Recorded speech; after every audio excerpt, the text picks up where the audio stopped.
പത്രോസിന്റെ 2-ാം ലേഖനം 1-ാം അധ്യായം അതിന്റെ 10-ാമത്തെ വാക്യം. അതുകൊണ്ട് സഹോദരന്മാരെ, നിങ്ങളുടെ വിളിയും തിരഞ്ഞെടുപ്പും ഉറപ്പാക്കുവാൻ അധികം ശ്രമിക്കും. അതുകൊണ്ട് സഹോദരന്മാരെ, നിങ്ങളുടെ വിളിയും തിരഞ്ഞെടുപ്പും ഉറപ്പാക്കുവാൻ അധികം ശ്രമിക്കും. ഈ വേദഭാഗം അപ്പോസ്തലനായ പത്രോസ് എഴുതിയ ഒരു വേദഭാഗമാണ്. സഹോദരന്മാരെ എന്ന് അഭിസംബോധന ചെയ്തുകൊണ്ട് എഴുതിയിരിക്കുന്നു. അതുകൊണ്ട് തന്നെ രക്ഷിക്കപ്പെട്ട ദൈവമക്കളോടുള്ള ബന്ധത്തിൽ പറഞ്ഞിരിക്കുന്ന ഒരു വേദഭാഗമാണ് എന്ന് മനസ്സിലാക്കുവാനായിട്ട് നമുക്ക് സാധിക്കും. ഈ പത്രോസിന്റെ ലേഖനത്തിന്റെ പശ്ചാത്തലം ഒന്ന് കടന്നു ചെല്ലുന്നത് നന്നായി. നമുക്കറിയാം, പത്രോസ് രക്തസാക്ഷിയായിട്ട് തീർന്ന ഒരു വ്യക്തിയാണ്. ചരിത്രം പറയുന്നത് തലകീഴായി ക്രൂശിക്കപ്പെട്ട ഒരു വ്യക്തിയാണ്. കാലഘട്ടം എന്ന് പറയുന്നത് റോമ നഗരം നീറോ ചക്രവർത്തി ഭരിച്ചിരുന്ന വേളയിലാണ് താൻ ആ നിലയിൽ ഒരു മാർട്ടിയറായിട്ട് അല്ലെങ്കിൽ ഒരു രക്തസാക്ഷിയായിട്ട് തീർന്നത്. അതിനൊരു പശ്ചാത്തലമുണ്ട്.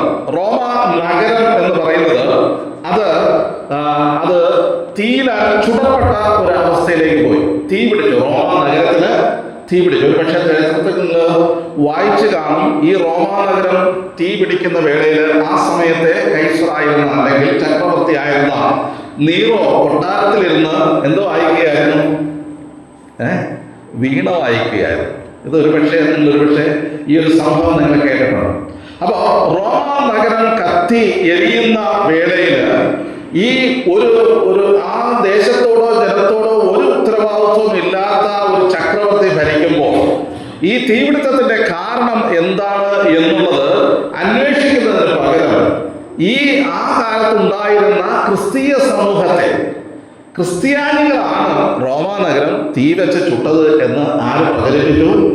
ഈ ചക്രവർത്തി പ്രചരിപ്പിച്ചു.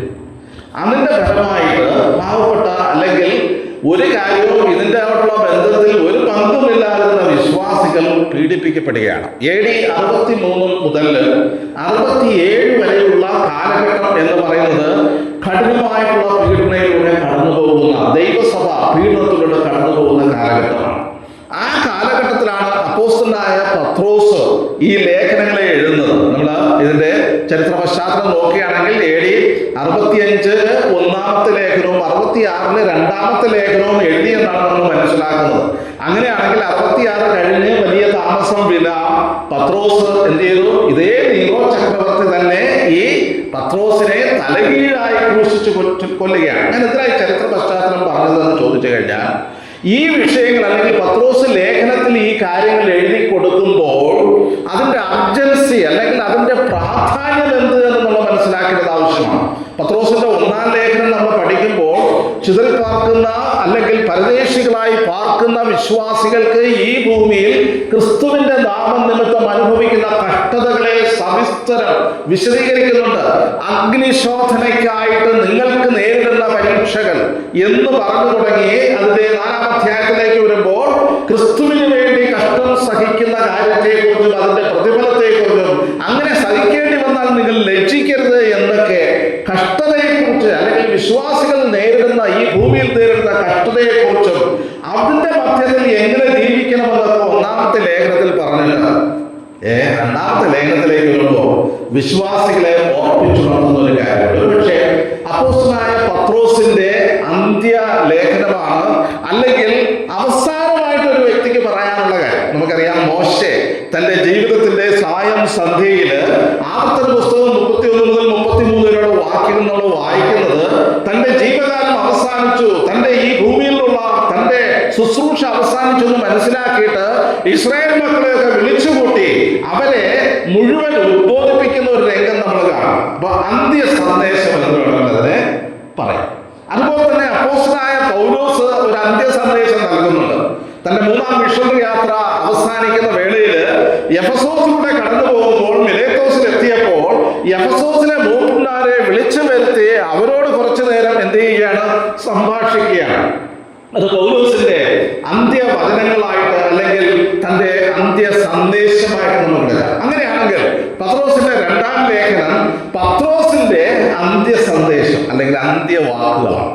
ഒരു വ്യക്തിയുടെ അന്ത്യ സന്ദേശം എന്ന് പറയുന്നത് വെറുതെ സമയം കളയുന്ന വാക്കുകളായിരിക്കില്ല. അതിനകത്ത് അത്യാവശ്യം ഓർപ്പിച്ചുണർത്തുവാനുള്ള കാര്യങ്ങൾ, ഗൗരവതരമായിട്ടുള്ള വിഷയങ്ങളായിരിക്കും സംസാരിക്കുന്നത്, അല്ലേ? ഇപ്പം നമ്മളോട് പറയുകയാണ് ഇന്ന് നിങ്ങളുടെ അവസാനത്തെ ദിവസമാണ് എന്ന് പറഞ്ഞാൽ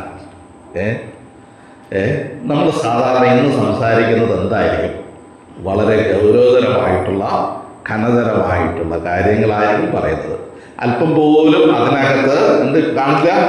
ആവശ്യമില്ലാത്തവയൊന്നും കാണില്ല. അങ്ങനെയാണെങ്കിൽ വളരെ അർജൻസിയുള്ള, വളരെ അത്യാവശ്യമായിട്ട് വിശ്വാസികൾ ഉണരേണ്ട വിഷയങ്ങളാണ് ഈ രണ്ടാമത്തെ ലേഖനത്തിൽ ഉൾക്കൊള്ളിച്ചിരിക്കുന്നത്. അതിനകത്ത് ഇന്നത്തെ ക്ലാസ്സിൽ നമ്മൾ ചിന്തിക്കുന്നത്, വിശ്വാസികളെ, സഹോദരന്മാരുടെ നിങ്ങളുടെ വിളിയും തിരഞ്ഞെടുപ്പും ഉറപ്പാക്കുവാൻ അധികം ശ്രമിപ്പേ എന്ന് പറഞ്ഞാൽ, നിങ്ങളുടെ ഇലക്ഷൻ, നിങ്ങളുടെ സെലക്ഷൻ, നിങ്ങളുടെ calling, you should make sure it. നിങ്ങളത് ഉറപ്പാക്കണം എന്ന് പറഞ്ഞാൽ, നിങ്ങളുടെ വിളി എന്താണ് എന്നുള്ളത് നിങ്ങൾ പരിശോധിച്ച് മനസ്സിലാക്കി അതിന് അനുഗുണമായിട്ട് നാം ജീവിക്കേണ്ടത് ആവശ്യമാണ്, അല്ലേ? നമുക്കറിയാം, ദൈവമക്കൾ എന്നുള്ള നിലയിൽ ദൈവം നമ്മെ വിളിച്ചു എന്നുള്ളതിന് ആർക്കും തർക്കമൊന്നുമില്ല, അല്ലേ? നമ്മൾ മത്തായി സുവിശേഷത്തിൽ വായിക്കുന്നുണ്ട്, അധ്വാനിക്കുന്നവരും ഭാരം ചുമക്കുന്നവരും ആയുള്ളവരെ നിങ്ങളെല്ലാവരും എൻ്റെ അടുക്കൽ വരുവേ, ഞാൻ നിങ്ങളെ ആശ്വസിപ്പിക്കാം. ആരുടെ വിളിയാണ്? യേശു കർത്താവിന്റെ വിളിയാണ്, അല്ലേ? യേശു കർത്താവ് ശിഷ്യന്മാരെ വിളിക്കുന്ന രംഗം നമുക്കറിയാം. പത്രോസും അന്ത്രയോസും ഒക്കെ കടൽക്കരയിൽ മീൻ പിടിച്ചുകൊണ്ടിരിക്കുന്ന വേളയിൽ അവരുടെ അടുക്കൽ വന്നിട്ട്, എന്റെ പിന്നാലെ വരുവിൻ, ഞാൻ നിങ്ങളെ മനുഷ്യരെ പിടിക്കുന്നവരാക്കും. അപ്പൊ യേശു കർത്താവ് പലരെ വിളിക്കുന്നുണ്ട്. ശിഷ്യന്മാരെ വിളിച്ചു, മാത്രമല്ല ലോകത്തിലെ സകല മനുഷ്യരെയും ആഹ്വാനം ചെയ്യുന്നുണ്ട്, തന്റെ അടുക്കിലേക്ക് വരിക, തന്റെ അടുക്കിലേക്ക് വരിക, അല്ലേ? നാം ഇങ്ങനെ കർത്താവിനെ കണ്ടുമുട്ടാൻ ഇടയായി. യേശു കർത്താവിന്റെ ഈ ആഹ്വാനത്തിന്റെ മുമ്പാകെയാണ് നമുക്ക് കർത്താവിലേക്ക് വരുവാനിടയായത്. നമ്മൾ ആരെങ്കിലും കർത്താവിനെ തേടി ചെന്ന് കണ്ടെത്തിയതാണോ? ഒരിക്കലുമല്ല. കർത്താവ് നമ്മെ വിളിച്ചു. അവന്റെ വിളിയെക്കുറിച്ച് അനേക വാക്യങ്ങൾ നമുക്ക് കാണുവാനായിട്ട് സാധിക്കും, അല്ലെ? കൊരിന്ത്യർ 1-ാം ലേഖനം 1-ന്റെ 9 നമ്മളിങ്ങനെ വായിക്കുന്നുണ്ട്. 1 കൊരിന്ത്യർ 1-9. തന്റെ പുത്രനും നമ്മുടെ രക്ഷിതാവുമായ യേശു ക്രിസ്തുവിന്റെ കൂട്ടായ്മയിലേക്ക് വിളിച്ച ദൈവം വിശ്വസ്തൻ. ചിലപ്പോൾ നമ്മൾ പറയും, ഒരു പ്രാദേശിക സഭ എന്നുള്ള നിലയിൽ ആ മഞ്ചവിള സഭയിലെ കൂട്ടായ്മയിലേക്ക് നമ്മൾ വന്നു. എന്നാൽ നമ്മളെ വിളിച്ചത് കേവലം ഒരു പ്രാദേശിക സഭയിലേക്ക്, കൂട്ടായ്മയിലേക്ക് മാത്രമല്ല, പിന്നെ ആരുടെ? തന്റെ പുത്രനും നമ്മുടെ രക്ഷിതാവുമായ യേശു ക്രിസ്തുവിന്റെ കൂട്ടായ്മയിലേക്ക്. നമ്മൾ വിളിച്ചിരിക്കുന്നത് യേശു ക്രിസ്തുവുമായിട്ടുള്ള കൂട്ടായ്മയിലേക്കാണ്.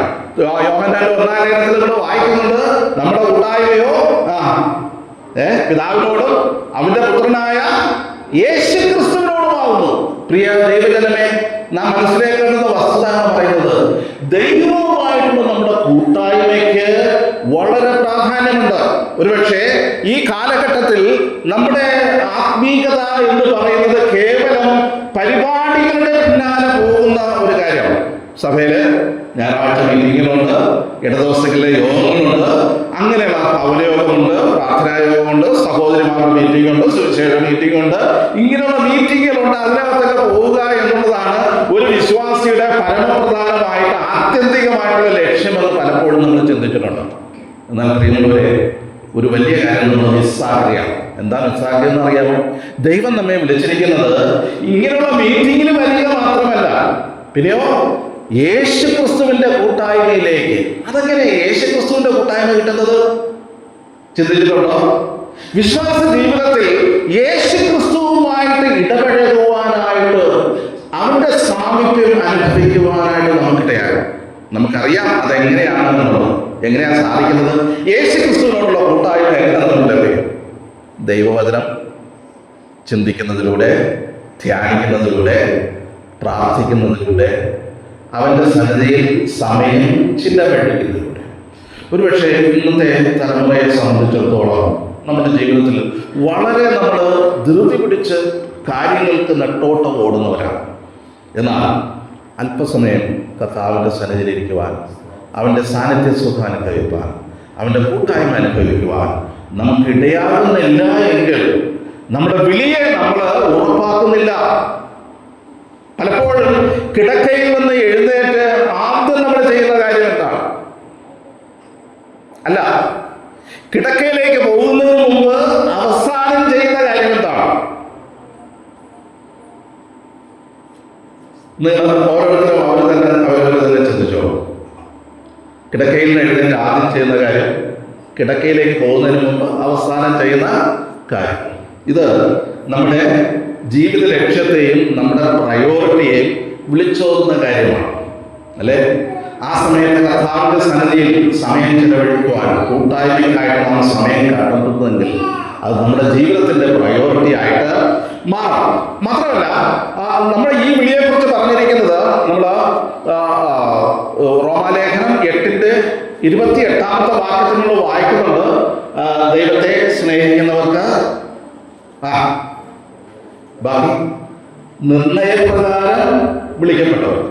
നിർണയപ്രകാരം വിളിക്കപ്പെടുക. എന്താ നിർണയപ്രകാരം വിളിക്കപ്പെടുക എന്ന് പറഞ്ഞാൽ? വെറുതെ ഒരു കാഷ്വൽ കോളിംഗ് അല്ല, അതിന്റെ പിന്നിൽ ഒരു തീരുമാനമുണ്ട്. പ്രിയ ദൈവജനമേ, നാം മനസ്സിലാക്കേണ്ടത്, നാം എതിർച്ചയാ ദൈവസന്നിധിയിലേക്ക് കടന്നു വന്നവരല്ല. നമ്മുടെ വിളിയുടെ പിന്നിൽ ഒരു നിർണയമുണ്ട്, ഒരു തീരുമാനമുണ്ട്. ആരുടെ തീരുമാനമാണ്? സ്വർഗത്തിന്റെ ഒരു തീരുമാനം ഉണ്ട്. നമ്മൾ വെറുതെ വിളിക്കപ്പെട്ടവരല്ല, നമ്മൾ നിർണയപ്രകാരം വിളിക്കപ്പെട്ടവരാണ്. നമുക്കറിയാം, ലോകത്തിൽ എത്രയോ പേര് ദൈവവചനം കേൾക്കുന്നുണ്ട്, എല്ലാവരും വിശ്വസിക്കുന്നുണ്ട്. എത്ര ആവർത്തി സുവിശേഷം കേട്ടാലും അവരെല്ലാം വിശ്വസിക്കണമെന്നുണ്ടോ? നിർബന്ധമില്ല. എന്താ സംഭവിക്കാത്തത്? വിളിയുടെ പിന്നിൽ ഒരു നിർണയമുണ്ട്. പലപ്പോഴും ദൈവ ജനത്തിന്റെ മധ്യത്തിൽ, കുടുംബത്തിൽ ജനിച്ചു വളർത്തപ്പെടുന്ന കുഞ്ഞുങ്ങൾ രക്ഷയിലേക്ക് വരുമ്പോൾ നാം വിചാരിക്കും അവരൊക്കെ അങ്ങ് രക്ഷിക്കപ്പെട്ടുകൊള്ളും. ഇല്ല പ്രിയം പോലെ, അങ്ങനെ രക്ഷിക്കപ്പെടാൻ സാധ്യമല്ല. സുവിശേഷം കേൾക്കുക, അത് വിശ്വസിക്കുക, അത് അനുസരിക്കുക. ദൈവത്തിന്റെ വിളി ഒരു മുൻനിർണയമുണ്ട്. അതുകൊണ്ട് ആ നിർണയപ്രകാരമുള്ള വിളിയിലേക്കാണ് ദൈവം നമ്മെ വിളിച്ചു കൊണ്ടുവന്നിരിക്കുന്നത്. തെസ്സലോനിക്കർക്ക് 1-2 വാക്യത്തിൽ നമ്മൾ വായിക്കുന്നുണ്ട്, തന്റെ രാജ്യത്തിനും മഹത്വത്തിനുമായി നിങ്ങളെ വിളിക്കുന്ന ദൈവം. എന്താ ദൈവം നമ്മെ വിളിച്ചത്? ഇവിടെ കുറച്ച് കപ്പയും അരിയും ചോറും ഒക്കെ കഴിച്ച് ഈ രാജ്യത്തിന്റെ വിസ്തൃതിയൊക്കെ ഉണ്ടാക്കിയിട്ട് ഈ രാജ്യത്തിന് വേണ്ടിയിട്ടില്ല. ഇന്ന് വളരെയധികം ചർച്ചകൾ നടക്കുന്നുണ്ട്, അല്ലെ? ദൈവമക്കൾ എന്നുള്ള നിലയിൽ ഇപ്പോഴത്തെ രാഷ്ട്രീയ പാർട്ടികളിൽ ഏർപ്പെടാമോ? ഇവിടുത്തെ രാജ്യത്തിന്റെ ഭരണകാര്യങ്ങളിൽ ഏർപ്പെടാമോ? ദൈവം നമ്മെ വിളിച്ചിരിക്കുന്നത് ഇവിടുത്തെ ഈ ലോകം നന്നാക്കാൻ വേണ്ടിയിട്ടാണ്. ദൈവം പറയുന്നുണ്ട്, സർവ്വലോകവും ദുഷ്ടന്റെ അധീനതയിൽ കിടക്കുന്നു. ഓക്കെ, അതുകൊണ്ട് അവിടെ എന്തെങ്കിലും മാറ്റം വരുത്തലല്ല ദൈവത്തിന്റെ പദ്ധതി. ദൈവം തന്റെ ജനത്തെ വിളിച്ചാക്കിയിരിക്കുന്നത് തന്റെ രാജ്യത്തിനും മഹത്വത്തിനുമായി. ദൈവജനമേ, നമുക്കൊരു രാജ്യമുണ്ട്. നമ്മൾ വായിക്കുന്നത്, നമുക്കിവിടെ നിലനിൽക്കുന്ന നഗരം ഇല്ലല്ലോ, അല്ലെ? എബ്രായത്തിൽ വായിക്കുന്നുണ്ട്, നാം ഇളകാത്ത രാജ്യം പ്രാപിക്കുന്നത് കൊണ്ട് ഭയത്തോടുകൂടെ നമ്മുടെ പ്രവാസകാലം കഴിപ്പാനായിട്ട് ആവശ്യമുണ്ട്. ഇവിടെ നമുക്ക് നിലനിൽക്കുന്ന യാതൊന്നുമില്ല. ഇതെല്ലാം മാറിപ്പോകുന്നതാണ്. പൗലോസിന്റെ 2-3 വരുമ്പോൾ ഈ ഭൂമിയിലെ മൂലപദാർത്ഥങ്ങൾ കത്തി അഴിയാൻ പോവുകയാണ്. ഈ ഭൂമിയിലെ ഓരോ മൂലകങ്ങളും കത്തി അഴിയാൻ പോവുകയാണ്. അതിന്റെ ആറ്റങ്ങളൊക്കെ വിഘടിക്കാൻ പോവുകയാണ്, അല്ലെ? ആകാശവും ഭൂമിയും അതൊക്കെ എന്ത് ചെയ്യാൻ പോവുകയാണ്? മാറിപ്പോകാൻ പോവുകയാണ്. അപ്പൊ ഇവിടെ എന്തെങ്കിലുമൊക്കെ ക്രിയകൾ ചെയ്ത് ഇതിനെയൊക്കെ മോഡിഫൈ ചെയ്ത് വെച്ചാൽ എന്താ സംഭവിക്കാൻ പോകുന്നത്? ഈ ഭൂമി ദൈവത്തിന്റെ വചനത്താ എന്തിനു വേണ്ടി സൂക്ഷിച്ചിരിക്കുകയാണ്? തീക്കായിട്ട് സൂക്ഷിച്ചിരിക്കുകയാണ്, അല്ലെ? അപ്പൊ ഇവിടെ കുറച്ചൊക്കെ മോഡിഫിക്കേഷൻ വരുത്തി ഇതിനെയൊക്കെ ഒന്നും ശരിയാക്കി എടുക്കാമെന്ന് നമ്മൾ ധരിക്കുന്നുവെങ്കിൽ നാം മനസ്സിലാക്കേണ്ടത്, നാം താൽക്കാലികമായിട്ട് ഈ ഭൂമിയിൽ വസിക്കുന്നവരാണ്. ഒരു ടെമ്പററി റെസിഡൻസ് മാത്രമേ ഉള്ളൂ. 70 ഏറെയാൽ 80 എന്ന് ദൈവത്തിന്റെ വചനം പറയുന്നുണ്ട്. എന്നാൽ ഇന്നത്തെ നിങ്ങൾ മാധ്യമങ്ങളിൽ നോക്കിക്കോളൂ, 70-80 ഒന്നും പോവുകയില്ല. 10, 20, 30 ഒക്കെ കഴിയുമ്പോഴത്തേക്കും പോകാനായിട്ട് തയ്യാറെടുക്കേണ്ട ഒരു കാലഘട്ടത്തിലേക്ക് നാം വന്നിരിക്കുകയാണ്. അതിന്റെ മധ്യത്തിൽ ഈ ഭൂമിയിൽ പേരുണ്ടാക്കാനും സ്ഥാനമുണ്ടാക്കുവാനും മഹത്വം ഉണ്ടാക്കുവാനും നാം ശ്രമിക്കുന്നുവെങ്കിൽ ദൈവജനത്തിന്റെ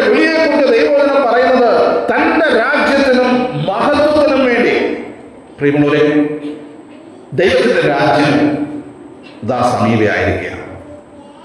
ആ രാജ്യത്തിൽ നമുക്ക് എന്തുണ്ട്? എന്തുണ്ട്? ഈ ഭൂമിയിൽ നമുക്ക് അവകാശങ്ങൾ ഉണ്ടായേക്കാം, വസ്തുവകൾ ഉണ്ടായേക്കാം, സ്വത്തുക്കൾ ഉണ്ടായേക്കാം.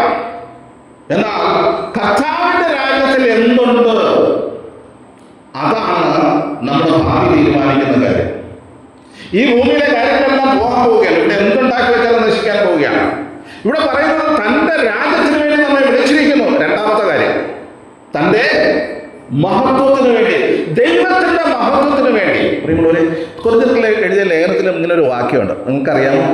അതുകൊണ്ട് തിന്നാലും കുടിച്ചാലും എന്ത് ചെയ്താലും ദൈവ നാമമഹത്വത്തിനായിട്ട് ചെയ്യും. നമ്മുടെ ജീവിതത്തിലെ ചെയ്തികൾ ഓരോന്നും പലപ്പോഴും നമ്മൾ ചിന്തിക്കുന്നത് നമ്മുടെ ഭക്ഷണം എന്ന് പറയുന്നത് വലിയ സൂക്ഷിക്കേണ്ട കാര്യമൊന്നുമില്ല. വേണമെങ്കിൽ ഒരു വാക്യമൊക്കെ നമ്മൾ പറയും അല്ലേ? മനുഷ്യന്റെ വായ്ക്കകത്തേക്ക് പോകുന്നതൊന്നും അല്ല അവനെ അശുദ്ധമാക്കുന്നത്. അവൻ്റെ ഉള്ളിൽ നിന്ന് വരുന്ന ദുശ്ചിന്ത, വ്യഭിചാരം, ഇങ്ങനെയുള്ള കാര്യങ്ങളാണ് അവനെ അശുദ്ധമാക്കുന്നത്. അതുകൊണ്ട് ഉള്ളിൽ നിന്ന് വരുന്നതേ അശുദ്ധമാകുകയുള്ളൂ, അകത്തോട്ട് പോകുന്നത് അശുദ്ധമാകുകയില്ല എന്നാണ് കൊരിന്ത്യർ പറയുന്നുണ്ട്. നിങ്ങൾ ദൈവത്തിന്റെ മന്ദിരം, ദൈവത്തിന്റെ ആത്മാവ് നിങ്ങളിൽ വസിക്കുന്നുണ്ട്. ദൈവത്തിന്റെ മന്ദിരം നശിപ്പിക്കുന്നവനെ ഞാൻ നശിപ്പിക്കും. അതുകൊണ്ട് സൂക്ഷ്മതയുള്ളവരായിട്ട് ദൈവനാമ മഹത്വത്തിനായിട്ട്, അത് എല്ലാ കാര്യങ്ങളും നമ്മൾ ഭക്ഷണം കഴിക്കുമ്പോൾ അതുപോലെ ദൈവനാമ മഹത്വത്തിനായിരിക്കണം എന്നാണ് വചനത്തിന്റെ അർത്ഥം. എന്ത് ചെയ്താലും ദൈവനാമം മഹത്വപ്പെടുത്തുന്ന കാര്യങ്ങൾ മാത്രമേ ഉണ്ടാകുകയുള്ളൂ. ദൈവനാമ മഹത്വം ഉണ്ടാകാത്ത എന്തെങ്കിലും കാര്യങ്ങളുണ്ടെങ്കിൽ അത് ഒഴിവാക്കേണ്ട ആവശ്യം ഉണ്ട്. കൊരിന്ത്യർ 1 ലേഖനം അതിന്റെ 1-ാം അധ്യായം അതിന്റെ 26-ാമത്തെ വാക്യത്തിൽ ഇങ്ങനെ പറയുന്നുണ്ട്, കൺസിഡർ യുവർ കോളിംഗ്, നിങ്ങളുടെ വിളിയെ നോക്കുവിൻ. ലോകാഭിപ്രായ പ്രകാരം ഗുണവാന്മാർ ഏറെയില്ല, കുലീനന്മാർ ഏറെയില്ല അല്ലേ എന്നൊക്കെ പറഞ്ഞിട്ട് ദൈവം ബലമുള്ളതിനെ ലജ്ജിപ്പിക്കാൻ ബലഹീനമായത് തിരഞ്ഞെടുത്തു. ഉള്ളതിനെ ഇല്ലായ്മ ചെയ്യുവാൻ ദൈവം കുലഹീനവും നികൃഷ്ടവും ഏതുമില്ലാത്തതും തിരഞ്ഞെടുത്തു. നമ്മുടെ വിളിയെ നോക്കുവേൻ. പ്രിയമുള്ളവരെ, ഈ ലോകത്തിൽ പ്രമാണിമാർ അനേകരുണ്ട്, തത്വജ്ഞാനികൾ അനേകരുണ്ട്, വിദ്യാസമ്പന്നർ അനേകരുണ്ട്, ബലമുള്ളവരുണ്ട്, പണമുള്ളവരുണ്ട്, പ്രതാപശാലികളുണ്ട്. എന്നാൽ പാവപ്പെട്ടവരായിരിക്കുന്ന നമ്മെ ദൈവം വിളിച്ചിരിക്കുന്നു. കൺസിഡർ യുവർ കോളിംഗ്, നിങ്ങളുടെ വിളിയെ നിങ്ങൾ നോക്കുവിൻ എന്ന് പറഞ്ഞാൽ വെറുതെ നോക്കുക എന്നുള്ളതല്ല, പരിഗണിക്കുവിൻ. നിങ്ങളുടെ വിളി എന്തെന്ന് മനസ്സിലാക്കി അതിനനുഗുണമായിട്ട് ജീവിക്കണമെന്നാണ് ആ വാക്യാംശം നമ്മെ ഓർമ്മിപ്പിക്കുന്നത്. അങ്ങനെയാണെങ്കിൽ നമ്മൾ വായിച്ച ഭാഗത്ത് ഏതാ വാക്യം? നിങ്ങളുടെ വിളിയും തിരഞ്ഞെടുപ്പും ഉറപ്പാക്കുവാൻ അധികം ശ്രമിക്കും. ഒന്നാമത്തെ ഒരു പ്രത്യേകത, നമ്മുടെ വിളിയുടെ സോഴ്സ് എന്താണ്? എവിടെ നിന്നാണ് നമ്മുടെ വിളിയുടെ ഉറവിടമായിരിക്കുന്നത്? അതിൻ്റെ 2-ാമത്തെ വാക്യത്തിലേക്ക് വരുന്നത് ഇല്ല. 1-ാമത്തെ വാക്യം, യേശു ക്രിസ്തുവിൻ്റെ ദാസനും അപ്പോസ്തലനുമായ ശീമോൻ പത്രോസ്, നമ്മുടെ ദൈവത്തിൻ്റെ രക്ഷിതാവായ യേശു ക്രിസ്തുവിൻ്റെ നീതിയാൽ ഞങ്ങൾക്ക് ലഭിച്ചതുപോലെ അതേ വിലയേറിയ വിശ്വാസം ലഭിച്ചവർക്ക് എഴുതുന്നത്. ഇവിടെ ഈ വിളിയെക്കുറിച്ച് ഒരു കാര്യം പറഞ്ഞിട്ടുണ്ട്. ഈ വിലയേറിയ വിശ്വാസം നമുക്ക് ലഭിച്ചതുപോലെ. ഓക്കെ, നമ്മുടെ വിളി എന്ന് പറയുന്നത് നമുക്ക് ലഭിച്ചതാണ്. We are called from above. ഉയരത്തിൽ നിന്നുള്ള വിളിയാണ് നമുക്ക് ലഭിച്ചിരിക്കുന്നത്. ഓക്കെ, ഈ വിളി അത് എവിടെ നിന്നാണ്? ഉയരത്തിൽ നിന്നുള്ള വിളിയാണ് അല്ലെ. നമ്മൾ എബ്രായലേഖനം 3-ന്റെ 1-ാം വാക്യത്തില്, അതുകൊണ്ട് വിശുദ്ധ സഹോദരന്മാരെ സ്വർഗീയ വിളിക്ക് ഓഹരിക്കാരായി, സ്വർഗീയമായ വിളിയാണ് ഇത്. ഭൂമിയിലെ ഏതെങ്കിലും ഒരു കോളല്ല, ഭൂമിയിലെ മനുഷ്യരുടെ വിളിയല്ല, ഏതെങ്കിലും PSC ഓഫീസിന്റെ വിളിയല്ല, അല്ലെങ്കിൽ പോലീസ് സ്റ്റേഷന്റെ വിളിയല്ല, അല്ലെങ്കിൽ ഏതെങ്കിലും ഗവൺമെന്റ് ഉത്തരവാദിത്തമുള്ള സ്ഥാനത്ത് നിന്നുള്ള വിളിയല്ല. ദൈവമക്കളുടെ വിളി എന്ന് പറയുന്നത് ഉയരത്തിൽ നിന്നുള്ള വിളിയാണ്. അത് ലഭിച്ച വിളിയാണ്. ഇവിടെ പറയുന്നത് അതേ വിശ്വാസം ലഭിച്ചവർക്ക്. ഇനി അതിനെക്കുറിച്ച് അവർ വിശദീകരിച്ചിട്ടുണ്ട്. എന്താ?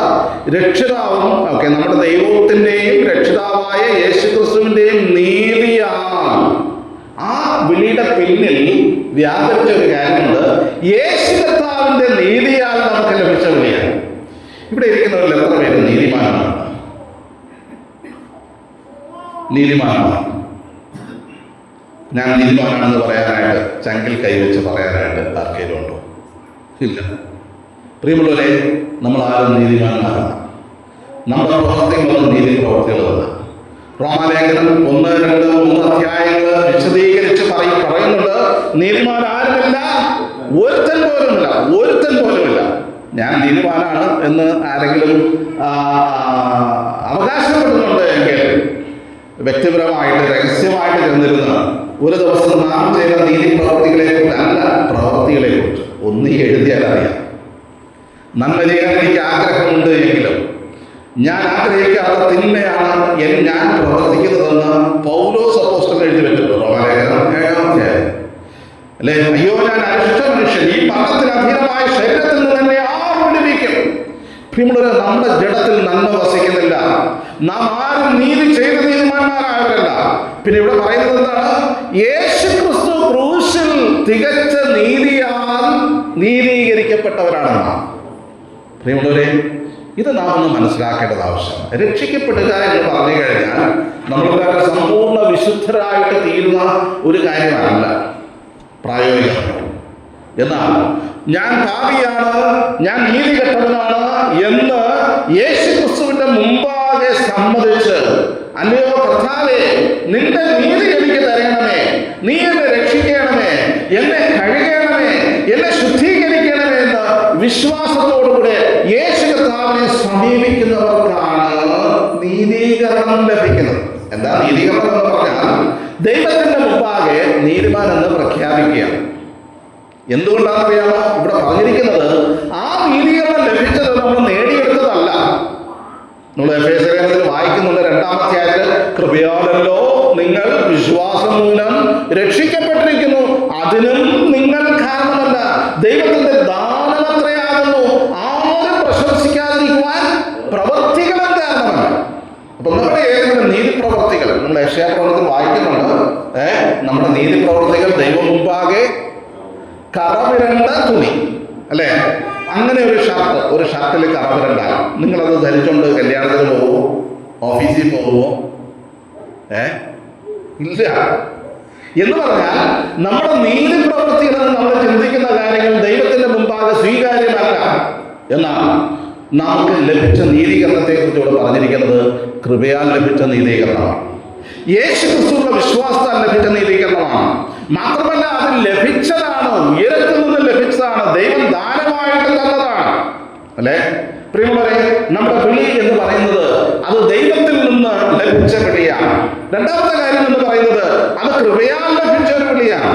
അല്ലെ, നമ്മൾ തെസ്സലോനിക്കർ 2 തിമോഥെയോസ് 1:9-10 നമ്മൾ വായിക്കുന്നുണ്ട്. അവൻ നമ്മെ രക്ഷിക്കുകയും വിശുദ്ധ വിളി കൊണ്ട് വിളിക്കുകയും ചെയ്തത് തന്റെ സ്വന്തം നിർണയത്തിനും കൃപയ്ക്കും ഒത്തവണ്ണമത്രേ. പ്രിയമുള്ളവരെ, ദൈവം നമ്മെ വിളിച്ചിരിക്കുന്നത് തന്റെ കൃപയാലാണ് നമ്മെ വിളിച്ചിരിക്കുന്നത്. അപ്പോസ്തലനായ പൗലോസ് ആ വിളിയെക്കുറിച്ച് പറയുന്നത് വായിച്ചാൽ കൊള്ളാം. ഗലാത്യലേഖനം 1-ാം അധ്യായം 15-ാമത്തെ വാക്യം. അപ്പോസ്തലനായ പൗലോസ് തന്റെ വിളിയെക്കുറിച്ച് പറഞ്ഞിരിക്കുന്ന ഒരു സ്റ്റേറ്റ്മെന്റ് ആണ്. ഗലാത്യലേഖനം 1:15-ാമത്തെ വാക്യം. എങ്കിലും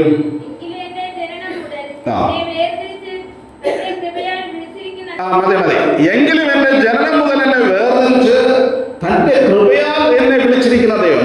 പൗലോസിന് പറയാനുള്ളത്, ഞാൻ ദൈവത്തിന്റെ സ്ഥലത്തിലേക്ക് എന്നല്ല, ജനനം മുതൽ എന്നെ ദൈവം വേർതിരിച്ചിട്ട് തന്റെ കൃപയാലാണ് എന്നെ വിളിച്ചിരിക്കുന്നത്. പ്രിയമുള്ളവരെ, നമ്മുടെ വിളിയെ കുറിച്ച് നാം അറിയേണ്ടത് ആവശ്യമാണ്. നിങ്ങളുടെ വിളിയും തിരഞ്ഞെടുപ്പും ഉറപ്പാക്കുവാൻ അധികം ശ്രമിപ്പിൻ. ദൈവമാണ് നമ്മെ വിളിച്ചിരിക്കുന്നത്, കൃപയാലാണ് ദൈവം നമ്മെ വിളിച്ചിരിക്കുന്നത്, പുത്രന്റെ നീതീകരണത്തിന് അവകാശികളാകുവാനാണ് അവൻ നമ്മെ വിളിച്ചിരിക്കുന്നത്. പ്രിയമുള്ളവരെ, ഈ വിളിക്കൊരു ഉദ്ദേശമുണ്ട്. ഈ വിളിക്ക് ഒരു ഉദ്ദേശമുണ്ട്. എന്താണ് വിളിയുടെ ഉദ്ദേശം എന്ന് പറയുന്നത്? വിശുദ്ധ ജീവിതമാണ്. തെസ്സലോനിക്കർക്ക് എഴുതിയ 4-ാം അധ്യായം അതിന്റെ 7-ാമത്തെ വാക്യം. ഇങ്ങനെ വിളിച്ചിട്ട് എങ്ങനെയെങ്കിലും ജീവിക്കുവാൻ വേണ്ടി അനുവദിക്കുന്ന ഒരു ദൈവമല്ല നമ്മുടെ ദൈവം. പിന്നെയോ 1 തെസ്സലോനിക്കർ 4:7. ദൈവം നമ്മെ അശുദ്ധിക്കല്ല വിശുദ്ധീകരണത്തിന് അത്രേ വിളിച്ചത്. ദൈവം ശിഷ്യന്മാരെ വിളിച്ചിട്ട് പർപ്പസ് ലക്ഷ്യമില്ലാതെയാണോ? എൻ്റെ പിന്നാലെ വരുവാൻ ഞാൻ നിങ്ങളെ മനുഷ്യരെ പിടിക്കുന്നവരാണ്. നമ്മെ ദൈവം വിളിച്ചിട്ട് ഒരു ഉദ്ദേശവും ഇല്ലാതെ വിളിച്ച് സഭയിലാക്കിയിരിക്കുകയല്ല. പിന്നെയോ ഒരു ഉദ്ദേശമുണ്ട്. എന്താ? വിശുദ്ധീകരണത്തിന് വേണ്ടിയിട്ടാണ് ദൈവം നമ്മെ വിളിച്ചിരിക്കുന്നത്. ഓക്കെ, ഇപ്പൊ പത്രോസിന്റെ 1-ാം ലേഖനം നമ്മൾ ഇതിന്റെ തൊട്ട് മുമ്പ് പത്രോസ് 1:15 നമ്മൾ വായിക്കുന്നുണ്ട്. നിങ്ങളെ വിളിച്ച വിശുദ്ധനൊത്തവണ്ണം എല്ലാ നടപ്പിലും വിശുദ്ധരാകുക. ദൈവം നമ്മെ അശുദ്ധിക്കല്ല വിളിച്ചത്. എഫെസ്യരിലെ 1-ാം അധ്യായത്തിൽ പറയുന്നുണ്ട്, അവന്റെ വിളിയാലുള്ള ആശയില്ലെന്ന് നിങ്ങൾ അറിയണം. പ്രിയമുള്ളവരെ, ദൈവം നമ്മെ വിളിച്ചു എന്നുള്ളത് സത്യമാണ്, വാസ്തവമാണ്.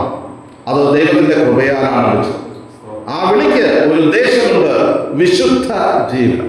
രണ്ടാമതായിട്ട് എൻ്റെ ചിന്ത ഈ ഭാഗത്തേക്ക് വരുന്നത് പത്രോസിന്റെ 2-ാം ലേഖനം 1-ാം അധ്യായം.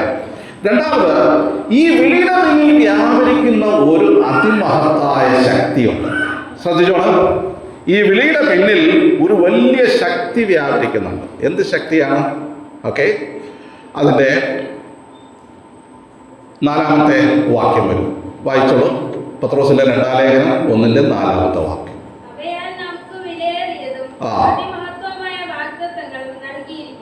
ഓക്കെ,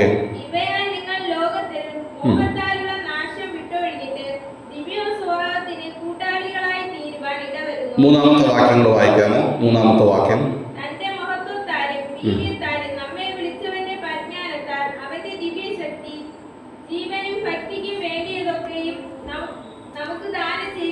നോക്കണേ, അവന്റെ ദിവ്യശക്തി തന്റെ മഹത്വത്താലും വീര്യത്താലും നമ്മെ വിളിച്ചവന്റെ പരിജ്ഞാനത്താൽ അവന്റെ ദിവ്യശക്തി ജീവനും ഭക്തിക്കും വേണ്ടിയത് നമുക്ക് ദാനം ചെയ്തിരിക്കുന്നു. നോക്കണേ, ഈ വിളിയുടെ പിന്നിൽ എന്തുണ്ട്? ഒരു വലിയ ശക്തിയുണ്ട്.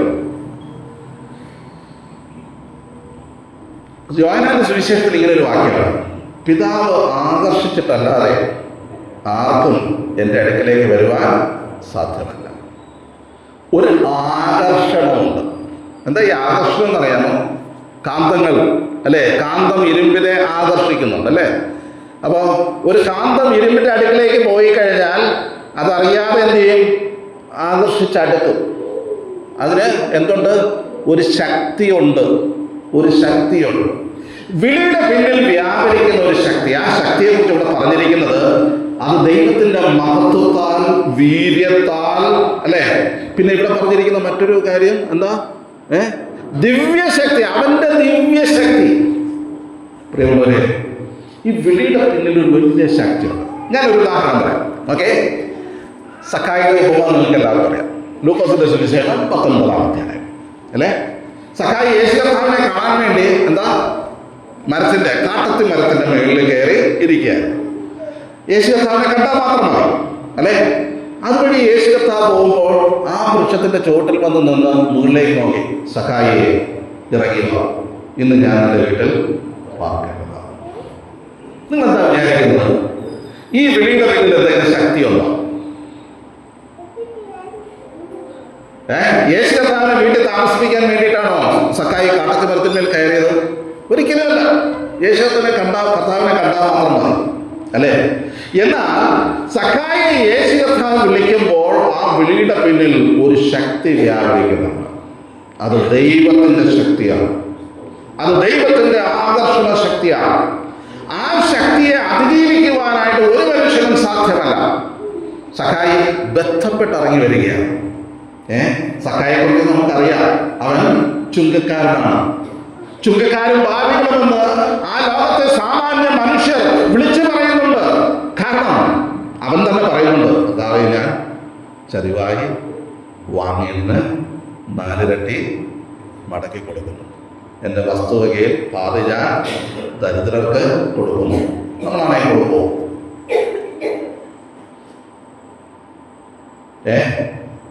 എന്തുകൊണ്ടാണെന്നറിയാമോ?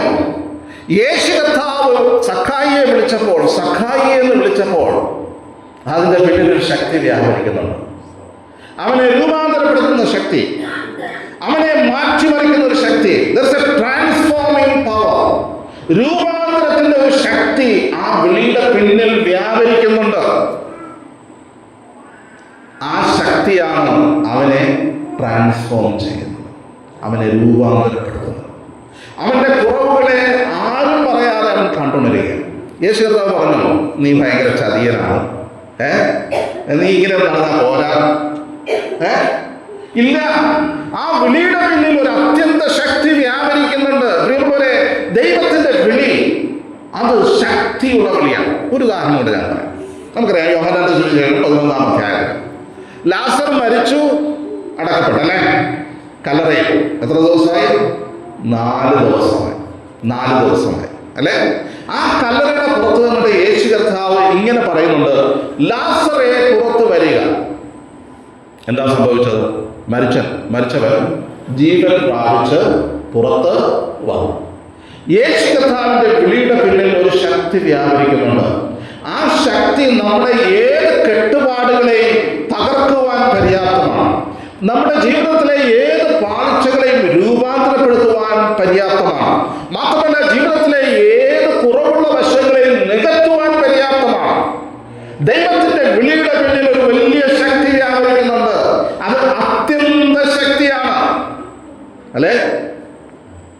ആ ശക്തിയെ നാം മനസ്സിലാക്കേണ്ടത് ആവശ്യമാണ്.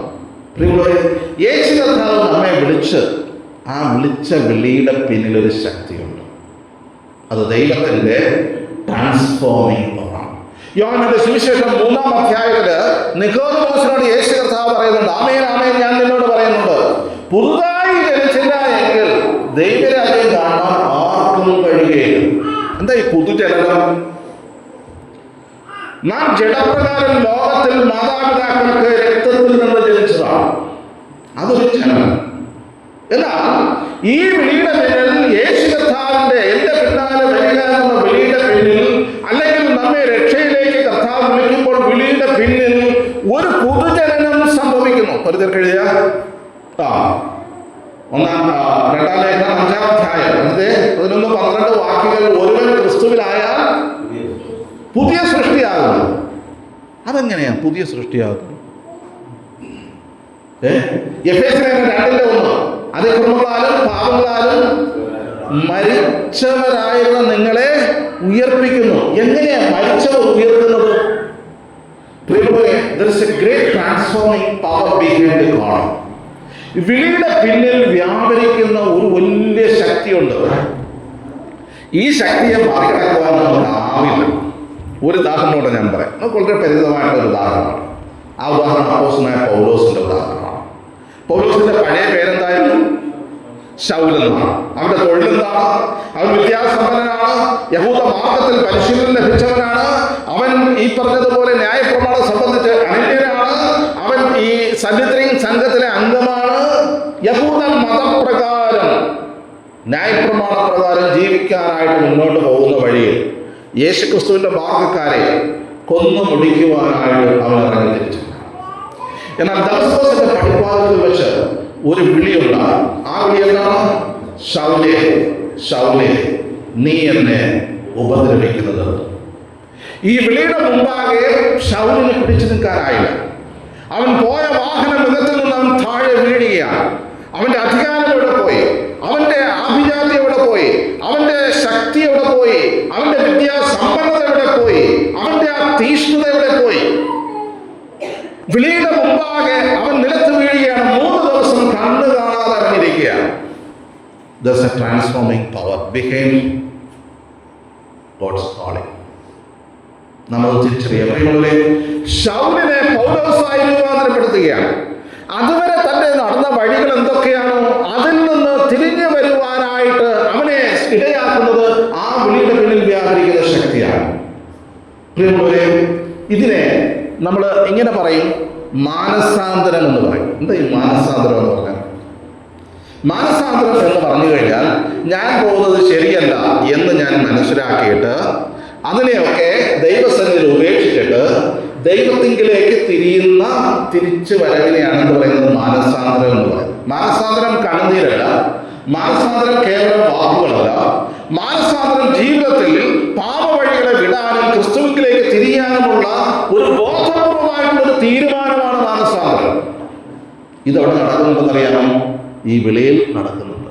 ഒരു വ്യക്തിയെ മാനസാന്തരത്തിലേക്ക്, അവൻ പുതുജനനത്തിലേക്ക്, അവന്റെ പാപങ്ങളെ കഴുകിക്കളയുന്നതിലേക്കും പഴയ നിർമ്മാണങ്ങളെ വിട്ട് തിരിയുന്നതിലേക്കും. തെസ്സലോനിക്കൻ ലേഖനത്തിൽ അവരെ കുറിച്ച് പറയുന്നുണ്ട്, എന്താ, നിങ്ങൾ മാനസാന്തരപ്പെട്ട് ദൈവത്തിലേക്ക് വിഗ്രഹങ്ങളെ വിട്ട് എങ്ങനെ ദൈവത്തിലേക്ക് തിരിഞ്ഞു വന്നു എന്ന് നിങ്ങൾ ഓർക്കുള്ളൂ.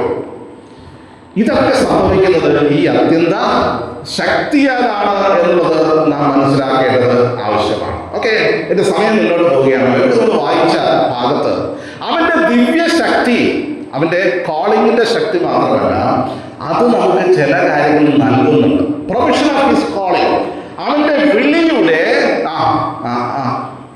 എന്താ പ്രൊവിഷൻ, അല്ലെങ്കിൽ അവന്റെ കരുതലുകൾ എന്താണ്, എന്തൊക്കെയാ തന്നിരിക്കുന്നത്? അവന്റെ ദിവ്യശക്തി ജീവനും ഭക്തിക്കും വേണ്ടിയതൊക്കെയും ദാനം ചെയ്തിരിക്കുന്നു. ഉണ്ടോ? എന്തു പറയുന്നു? നമ്മെ വിളിച്ച് ദൈവത്തിന്റെ മക്കളാക്കി തീർത്തിട്ട് വെറുതെ വിട്ടിരിക്കുകയാണ്. പറഞ്ഞിരിക്കുന്നത് അവന്റെ ദിവ്യശക്തി നമുക്ക് ജീവനും ഭക്തിക്കും. ഞാൻ ഇങ്ങനെ പറയട്ടെ, നമ്മുടെ ജീവിതത്തിന്റെ സകല ആവശ്യങ്ങൾക്കും ഉള്ള കാര്യങ്ങളെല്ലാം കരുതി വെക്കുന്നത് ദൈവത്തിന്റെ ശക്തിയാണ്. ജീവനും ഭക്തിക്കും വേണ്ടിയത്. നമ്മൾ പലപ്പോഴും ഇങ്ങനെ ചിന്തിക്കാറുണ്ട്, കർത്താവേ, ഞാൻ രക്ഷിക്കപ്പെട്ട് ഇത്ര നാളായിട്ട് ഇപ്പോഴും ഞാൻ എന്ത് ചെയ്യുകയാണ്? ദാരിദ്ര്യത്തിൽ ജീവിക്കുന്നുണ്ട്. എനിക്ക് പ്രത്യേകിച്ച് വരുമാനമൊന്നുമില്ല. എൻ്റെ ജീവിതം കഷ്ടതയോടുകൂടെ ജീവിക്കുകയാണ്. എന്നാൽ പ്രിയമുള്ളവരെ, ഈ ജീവിതത്തിൻ്റെ മധ്യത്തിലും ദൈവം നമുക്ക് വേണ്ടി കരുതുന്ന ദൈവമാണ്. ഓക്കെ, അത് ദൈവത്തിൻ്റെ അത്യന്ത ശക്തിയാൽ കരുതും. നമ്മൾ ഇങ്ങനെ വായിക്കുന്നുണ്ട്, ദൈവത്തെ സ്നേഹിക്കുന്നവർക്ക് അവൻ ഒരുക്കിയിട്ടുള്ളത് കണ്ണ് കണ്ടിട്ടില്ല, ചെവി കേട്ടിട്ടില്ല, ഒരു മനുഷ്യന്റെ ഹൃദയത്തിൽ തോന്നിയിട്ടുമില്ല എന്ന് പറഞ്ഞാൽ, ഞാൻ പ്രോസ്പെരിറ്റി ഗോസ്പൽ അല്ല ഇവിടെ പറയുന്നത്. നിങ്ങൾ രക്ഷിക്കപ്പെട്ട് കഴിഞ്ഞാൽ നിങ്ങൾക്ക് ഇന്നത് കിട്ടും, നിങ്ങൾ വെച്ചടി മുന്നോട്ട് ഇല്ല. നിങ്ങളുടെ ജീവനും ഭക്തിക്കും വേണ്ടിയതൊക്കെ അവൻ ദാനം ചെയ്തിട്ടുണ്ട്. ഒരുപക്ഷെ നമ്മുടെ ആത്മീയ ജീവിതമായിരിക്കാം, അതിന് വേണ്ടിയതൊക്കെ ദൈവം നൽകിയിട്ടുണ്ടോ? തന്നിട്ടുണ്ടോ? ദൈവം തന്റെ വചനത്തെ തന്നിട്ടുണ്ടോ? ദൈവം തന്റെ പരിശുദ്ധാത്മാവിനെ തന്നിട്ടുണ്ടോ?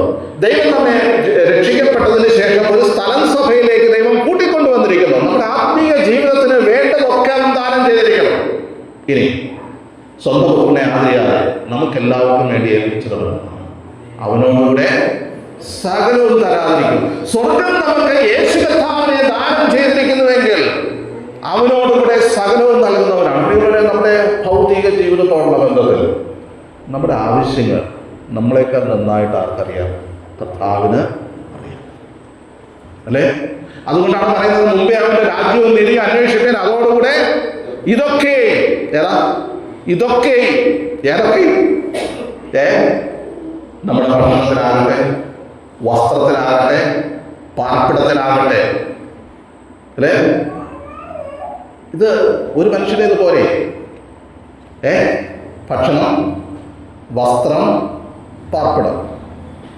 ഒരു മനുഷ്യന്റെ ബേസിക് നീഡ്സ് എന്താ? അടിസ്ഥാന സൗകര്യങ്ങൾ. അവന് ആവശ്യം പട്ടിണി കിടക്കാൻ പാടില്ല. 2, അവന് മാന്യമായിട്ട് വസ്ത്രം ധരിക്കണം. അവന് താമസിക്കാനായിട്ട് ഒരു ഭവനം വേണം, അല്ലേ? ഇതൊക്കെ ഇതൊക്കെ നമുക്ക് അറിയാവുന്ന, നമുക്ക് ആവശ്യമുണ്ട് എന്നറിയുന്ന ഒരു സ്വർഗീയ പിതാവാണ്. അതുകൊണ്ട് ഒന്നിനെക്കുറിച്ച് വിചാരപ്പെടേണ്ട കാര്യമില്ല, അത് ദൈവം നൽകുക തന്നെ ചെയ്യും. നമ്മൾ മത്തായി സുവിശേഷത്തിൽ വായിക്കുന്നത്, ആകാശത്തിലെ പറവകളെ നോക്കുകയും വിതയ്ക്കുന്നില്ല, കൊയ്യുന്നില്ല, അതിനെ കളപ്പുരയോ പാട്ടികശാലയൊന്നുമില്ല, അല്ലേ? വയലിലെ താഴെ നോക്കുകയും എങ്ങനെ വളരുന്നു നോക്കുക. നിങ്ങൾ ഭക്ഷണം നോക്കിയോ, കാക്കുകൾ ഏതാണ് ഭക്ഷണമില്ലാതെ പട്ടിണി കിടന്ന് മരിച്ചിട്ടുള്ളത്? കാക്കയ്ക്ക് ഭക്ഷണം കൊടുക്കാൻ വേണ്ടിയിട്ട് ഗവൺമെന്റിന്റെ എന്തെങ്കിലും സംവിധാനങ്ങളുണ്ടോ? നമ്മുടെ വീട്ടിൽ പ്രത്യേകിച്ച് സംവിധാനങ്ങളുണ്ടോ? ആകാശത്തിലെ പറവകൾക്ക് അതതിന്റെ ആഹാരം അതതിന്റെ സമയത്ത് ദാനം ചെയ്യുന്ന ദൈവമുണ്ട്. വൈദ്യധാമ നോക്കുക, അത് ഇത്ര മനോഹരമായിട്ട് വിടരുന്നതും ഇത്ര മനോഹരമായിട്ട് അത് നിൽക്കുന്നതും അതിന്റെ പിന്നിൽ ആരധ്വാനിച്ചിട്ടാണ്? അതിനെ അണിയിച്ചൊരുക്കുന്ന ഒരു ദൈവമുണ്ട്. ഇത്ര നിസ്സാരമായിട്ടുള്ള കാര്യങ്ങളെ ദൈവം പരിപാലിക്കുന്നുവെങ്കിൽ സ്വന്തം സ്വരൂപത്തിലും സാദൃശ്യത്തിലും നമ്മെ സൃഷ്ടിച്ച ഭൂമിയിലാക്കിയിട്ട് സ്വന്തം പുത്രനെ ക്രൂശിൽ കുരുതി കൊടുത്തിട്ട് നമ്മെ വീണ്ടെടുത്ത ഒരു ദൈവം നമ്മെ കുറിച്ച് വിചാരം കഴിവില്ലാത്തവനാകുമോ? ജീവനും ഭക്തിക്കും വേണ്ടിയതൊക്കെയും അവന്റെ അദൃശ്യശക്തി, അവന്റെ ദിവ്യശക്തി നമുക്ക് ദാനം ചെയ്തിരിക്കുന്നു. തീർന്നില്ല വാക്യത്തിൽ. അതിനാൽ നമുക്ക് വിലയേറിയതും അതിമഹത്തായ വാഗ്ദത്തങ്ങൾ തന്നിട്ടുണ്ട്. ഈ വാഗ്ദത്തങ്ങൾ വേദപുസ്തകത്തിലുണ്ടോ? ചില പണ്ഡിതന്മാരൊക്കെ പറയുന്നത് 365 വാഗ്ദത്തമുണ്ട് എന്നാണ്. ഞാൻ എണ്ണി നോക്കിയിട്ടില്ല.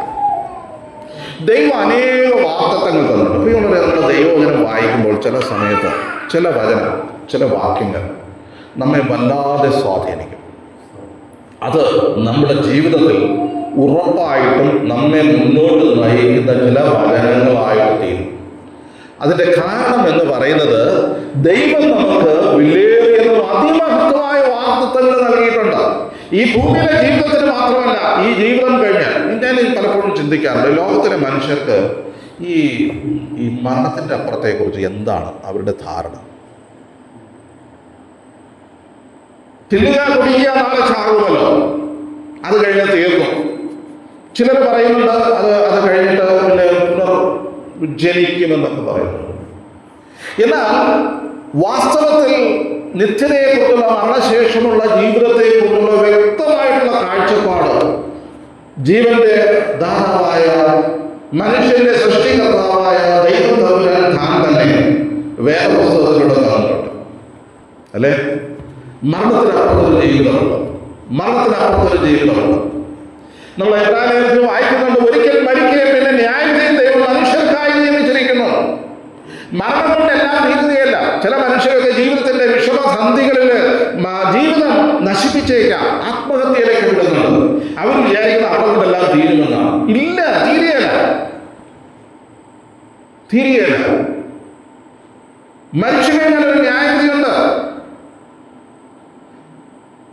അത് ദൈവമക്കൾക്കുണ്ട്, ശിക്ഷാവിധിയല്ല. പിന്നെയോ ന്യായവിധിയുണ്ട്. ക്രിസ്തുവിന്റെ ന്യായത്തിന് മുമ്പാകെ നാം ഓരോരുത്തരും നിൽക്കേണ്ടതാകുന്നു. സഭാപ്രസംഗില് ജീവിത വീക്ഷണത്തെ കുറിച്ചൊക്കെ പറഞ്ഞിട്ട്, യൗവനക്കാരൻ നിന്റെ യൗവനത്തിൽ സന്തോഷിക്കാം, നിനക്ക് ഇഷ്ടമുള്ളതുപോലെയൊക്കെ ജീവിച്ചു കൊള്ളുക എന്നാ. ഇതൊക്കെ ഇരുന്നത് ദൈവം നിന്നെ ന്യായവിസ്താരത്തിലേക്ക് വരുന്നുവെന്ന് ഓർത്തുകൊള്ളുക. ഒരുപക്ഷെ ലോകപ്രകാരം നീതിയും ന്യായവും നിർവഹിക്കാതെ മറ്റുള്ളവരെ ദ്രോഹിച്ചും മറ്റുള്ളവർക്ക് ഉപദ്രവം മാത്രം കൊടുത്തും സമ്പത്ത് വാരിക്കൂട്ടുന്ന അനേകരെ കണ്ടിട്ടുണ്ട്. ആയിക്കോട്ടെ, നീതി നിഷേധിക്കുന്ന ഒരു സമൂഹമാണ് നമ്മുടെ മുമ്പാകെ. വിശ്വാസികൾക്ക് പലപ്പോഴും നീതി ലഭിക്കുവാൻ സാധ്യത കുറവാണ്. കാരണം നമ്മളതെല്ലാം സഹിക്കാൻ വേണ്ടിയിട്ട് ദൈവം നമ്മെ ആക്കി വെച്ചിരിക്കുകയാണ്. നീതി നിഷേധവും സമ്പത്തുകളുടെ അപഹാരം സന്തോഷത്തോടെ സഹിച്ച ഒരു കൂട്ടരെ കുറിച്ച് എബ്രായ ലേഖനം 10-ാം അധ്യായത്തിൽ പറയുന്നു. എബ്രായ വിശ്വാസികളെ കുറിച്ച് പറയുന്നത് സമ്പത്തുകളുടെ അപഹാരം സന്തോഷത്തോടെ സഹിച്ചു. അല്ലേ? അപ്പൊ ഇന്ന് വിശ്വാസികൾക്ക് പലപ്പോഴും ഒരു അതിൽ തർക്കം ഉണ്ടായിക്കഴിഞ്ഞാൽ വിശ്വാസികളാണ് ഒരു ഭാഗത്താണെങ്കിൽ എന്താ ചെയ്യാൻ സാധിക്കുന്നത്? അവരാവശ്യങ്ങളൊന്നും വിട്ടുകൊടുത്തിട്ട് ഉള്ള അതിൽ വെച്ചിട്ട് നമ്മൾ പോരും. അല്ലേ? അതോ അതിൻ്റെ അപ്പുറത്ത് അതിന് ശരിയാക്കാൻ വേണ്ടി കേസ് നമ്മൾ കൊടുക്കാൻ പോകുമോ? ഇല്ല. അല്ലേ? ഇനി ഏതെങ്കിലും ഒരു കണക്ക് വരുമ്പോൾ ഒരാൾ പറയുകയാണോ എനിക്ക് നഷ്ടം വന്നു എന്ന് പറഞ്ഞാൽ വിശ്വാസം എന്താ ചെയ്യാൻ പോകും? അവൻ്റെ കൈനഷ്ടം സഹിച്ച് അങ്ങോട്ട് അദ്ദേഹത്തിൻ്റെ അതിനുവേണ്ടി കൊടുത്തിട്ട് ബാക്കിയുള്ളത് കൊണ്ട് ജീവിക്കുകയും ചെയ്തു. ശരിയാണ് ഞാൻ പറയുന്നത്. കാരണം നമുക്ക് അതിൻ്റെ കെയർ ഓഫിൽ എന്ത് ചെയ്യാൻ പറ്റില്ല. ഒരു വ്യക്തിയുമായിട്ട് വഴക്കുണ്ടാക്കാൻ പറ്റില്ല, ഒരു കേസിന് പോകാൻ പറ്റില്ല. അത് ക്രിസ്തീയ സാക്ഷ്യത്തിന് വിരുദ്ധമായിട്ടാണ്. അപ്പൊ ന്യായമായിട്ട് നമുക്ക് ലഭിക്കേണ്ട പല കാര്യങ്ങളും നാം ഈ ലോകത്തിൽ ത്യജിക്കേണ്ടി വരും. അല്ലേ? കർത്താവ് പറയുന്നത്, ലോകം എന്നെ പകച്ചു, അങ്ങനെയാണെങ്കിൽ നിങ്ങളെയും പകയ്ക്കും.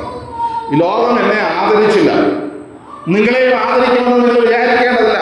പ്രിയപ്പെട്ടവരെ, അതുകൊണ്ടാണ് ഞാൻ പലപ്പോഴും ഈ ലോകത്തിലെ സ്ഥാനമാനങ്ങളും രാഷ്ട്രീയ പാർട്ടികളുടെ ഈ പോരാട്ടങ്ങളിലേക്ക് വിശ്വാസമെടുത്ത് ചാടിക്കഴിഞ്ഞാൽ എന്താ സംഭവിക്കാൻ പോകുന്നത്? പണ്ട് യേശു കർത്താവിനെ ഇങ്ങനെ രാജാവാക്കാൻ വേണ്ടി യഹൂദന്മാരെല്ലാവരും വന്നല്ലേ? ഒരു കിരീടമൊക്കെ വെച്ചിട്ട് രാജാവാക്കാൻ യേശു കർത്താവ് എന്താ ചെയ്തത്? അവിടെ വിട്ട് കടന്നുപോയി. ഒരു കിരീടത്തിന് വേണ്ടി യേശു കർത്താവ് തല കുനിച്ചു കൊടുത്തില്ല.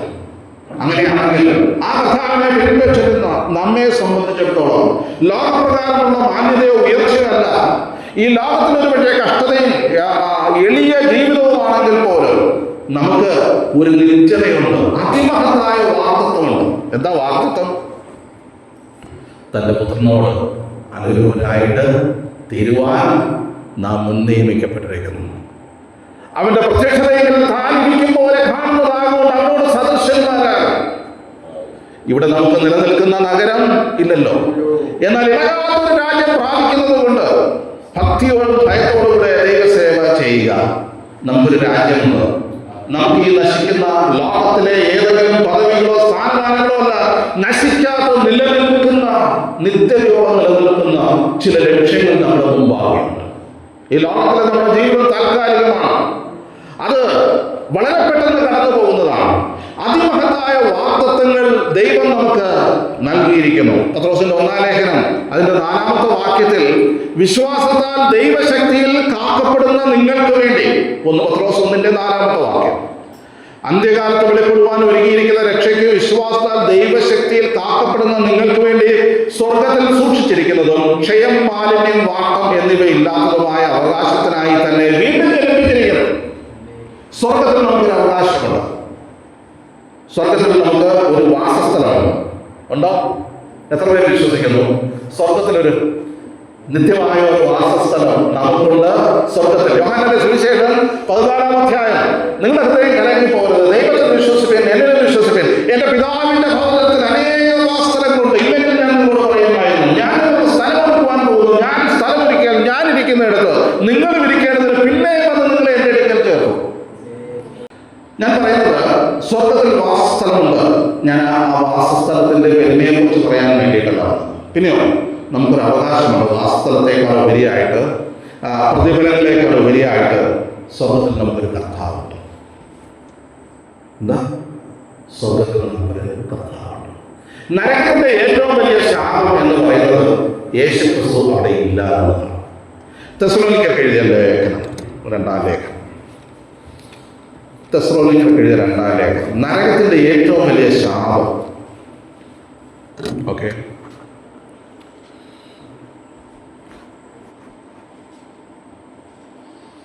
ഓക്കെ, 10-ാം വാക്യം, 1-ന്റെ 10-ാം വാക്യം. ഓക്കെ, ഞങ്ങളുടെ സാക്ഷ്യം നിങ്ങൾ വിശ്വസിച്ചതുപോലെ വിശ്വസിച്ച എല്ലാവരിലും താൻ അതിശയ വിഷയമാകേണ്ടതിനും വരുമ്പോൾ സുവിശേഷം അനുസരിക്കാത്തവർക്കും കർത്താവിന്റെ സന്നിധാനവും അവന്റെ വല്ലഭത്വത്തോടുകൂടിയ മഹത്വവും വിട്ടതെന്ന് നിത്യനാശം.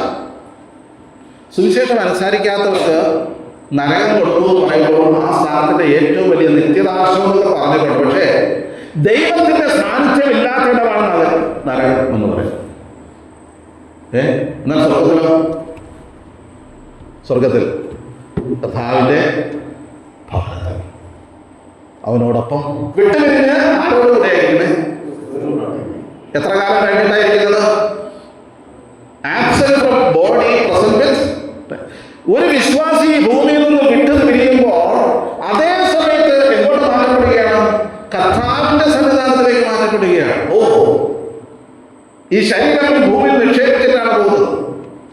ശരീരം നശിപ്പിക്കാൻ വേണ്ടിയിട്ടല്ല, പിന്നെയോ കർത്താവിന്റെ വീണ്ടും വരലെങ്കിൽ കാരണത്തിൽ ഇതേ ശരീരം എന്ത് ചെയ്യാൻ പോവുകയാണ്? ഉയർത്തെഴുന്നേറ്റ് പുതുശരീരമായിട്ട്, ഒരു തേജസ്സുള്ള ശരീരമായിട്ട് കർത്താവിന്റെ സന്നിധിയിലേക്ക് എടുക്കപ്പെടാൻ പോവുകയാണ്. പ്രിയമുള്ളവരെ, ദൈവത്തിന്റെ ദിവ്യശക്തി നമുക്ക് രക്ഷയ്ക്ക് വേണ്ടിയിട്ടുള്ള ജീവനും ഭക്തിക്കുമായിട്ടുള്ള കാര്യങ്ങൾ മാത്രമല്ല, നമുക്ക് അതിമഹത്തായ വാഗ്ദത്തങ്ങൾ നൽകിയിരിക്കുന്നു. അവന്റെ വിളിയും തിരഞ്ഞെടുപ്പും ഉറപ്പാക്കുവാൻ അധികം ശ്രമിക്കും. ഞാൻ മുന്നോട്ട് പോകട്ടെ. ഇങ്ങനെയുള്ള വിളിക്കപ്പെട്ട നമ്മെ സംബന്ധിച്ചിടത്തോളം, ഇങ്ങനെ നമ്മൾ വിളിക്കപ്പെട്ടിരിക്കുന്നുവെങ്കിൽ, നാം ഇരിക്കുന്നു എന്നുള്ളത് ഈ ലോകത്തിന്റെ മുമ്പാകെ തെളിയിക്കേണ്ടത് ആവശ്യം. വെറും വാക്കുകൊണ്ട് പറയുന്നതല്ല.